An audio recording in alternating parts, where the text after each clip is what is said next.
ويقرب بين الناس. قصة كما هذه ولا كيفاش يقولوا صدمة كما هذه، مصيبة كما هذه، لمن اتجهتي أول مرة؟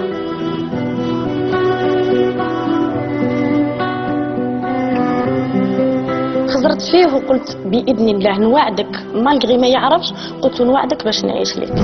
وانا مريضه لحقتني ورقه الطلاق. يعني من المستشفى للمحكمة؟ من المستشفى للمحكمه، ابتلاءين في عام واحد والحمد لله. الحمد لله. صح صعيب باش تلقى الحنان في واحد اخر الا ما كانش يماك ولا باباك اللي ولدوك ولا اللي رباوك، حتى اللي رباوك راهم والديك على كل حال. السؤال اللي يوجعني كي تقول لي رياض انت منين؟ اصلك منين؟ ما نلقالكش ريبونس، ما عنديش جواب لهذا. هذا الشيء قلقك. وعلاش جيتني اكزاكتومون اليوم؟ باسكو ما على باليش انا شكون. يعني يعرفوا كامل باللي انا عندي بابا، غير ماهوش كاتبنا على اسمه. مرأة بعد 20 سنة تجي عاود تحوس على باباها، وشنو هو الشيء اللي خلاك؟ الحقيقه اكثر حاجه في الدنيا على جال اختي.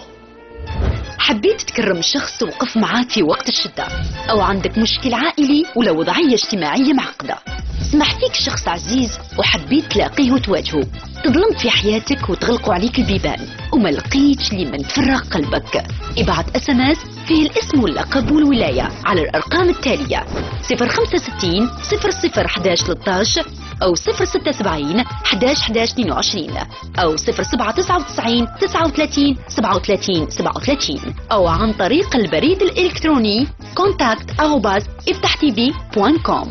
افتح قلبك، برنامجكم الجديد اللي راح يسمع لهمومكم ويحاول